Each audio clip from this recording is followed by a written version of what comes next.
Well, hello everyone, and welcome back to the village. I'm really excited about March because March is Women's History Month, and I have dedicated this month to celebrating African indigenous women from different tribes because it feels like many of these women have been forgotten. We only get to hear about women in the modern day world. It's like women who actually are still living in the village, who are still very much part of their community and keeping the culture and the traditions alive. They have been forgotten. You never get to hear about them. And so I'm really intentional about changing that. And today I am traveling all the way to the northern part of Kenya where there is a tribe called the Gabra tribe. And I'm going to be celebrating these incredible women architects whose stories have not gotten to be told all across the world. And it is time to change that because you know what? These women are fabulous, they are queens, and they have held down their community for thousands and thousands of years. And it is time we sing about it and we celebrate them and we lift them up. Now let's dive right in. So here is a structure of the house itself, and obviously you can see there are women out here. In the house, I did learn that is called a manor. So here are more pictures of it. It has a dome shape built with all natural materials. Typically, they are designed in a dome shape made with firmly placed poles fixed to the ground and then bent at the very top end to make a roof and to create the dome shape. And these homes are created basically to be portable. So ideally, because the Gabra community, they're pastoralists. So if they're moving from one area to another, it is very easy to just get the poles, gather the sticks and everything, and just move from one area to another. So it's a very sustainable home. That's one thing I will say. And you can see that the craft that goes into it's a lot of weaving. And the time that the women spend together when they're building a home, that is a time where women build each other as well. They have very deep cultural conversations. They talk to each other. They counsel each other. You can imagine, like in our community like that, people don't go to see a therapist. People counsel each other. People lift each other. And so that is the power of the community. Well, let me now go on to describe more of the house. Now, the roof itself is covered with sisal mats. So that is the reason why the Gabra tribe got the name. I am definitely going to butcher this name, but please forgive me.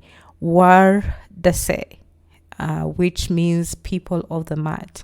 And then one thing to note is that the doors of the houses, each of them are said to be facing west because the northern part of Kenya is a very arid area, and typically there's heavy winds that blow with a lot of dust. So that's the reason why the houses always face west to avoid the dust. And then the other thing to note is that a group of 3 to 25 homes is called an ola. So when there is a cluster of 3 to 25 homes, they are called olas. An individual home is called a manor. But when you have a cluster of 3 to 25 homes, then ideally it is called an ola. The homes are also said to be built in a straight line from the eldest of the family. That is, like if you have a village elder, that is where the home will start, and then they will go like that, until the youngest member of the family has a home, and in that straight line it will be in that order. So I guess it's to give respect, to show respect or reverence, because in African communities we have so much reverence for our elders. And so I believe even in the way that the houses are built, it is supposed to reflect that. Okay, so apart from the manor, typically they would build a small enclosure for the animals, because them being pastoralists, they have a lot of animals, so they would build animal enclosures, and those animal enclosures are called mona. And then inside the house, they don't have the typical bed. Usually the bed would be woven, and so the woven bed or the sleeping platform is usually called a hafa. And then typically for their for their rituals, if they need to do rituals and do their African religion, there are some ritual structures that they build that they're also called nabo.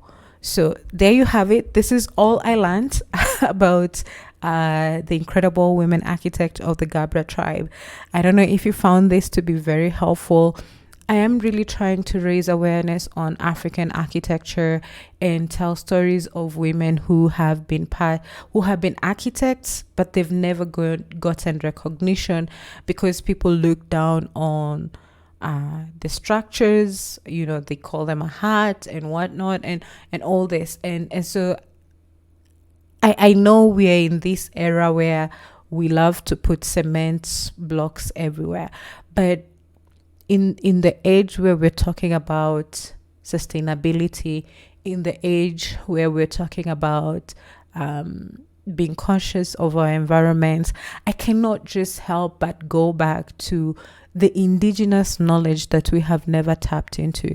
And I keep wondering, if people in the Gabra community kept on improving on the manner, they kept on empowering the women, where would they be right now in terms of their contributions as women architects and as custodians of their indigenous African architecture for this specific Gabra community? Where would we be? Like, if we were to improve a sustainable home like this and upgrade it to today, how would it look like?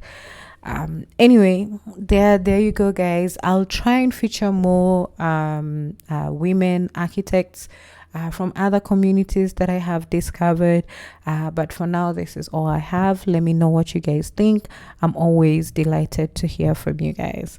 Until next time, cheers.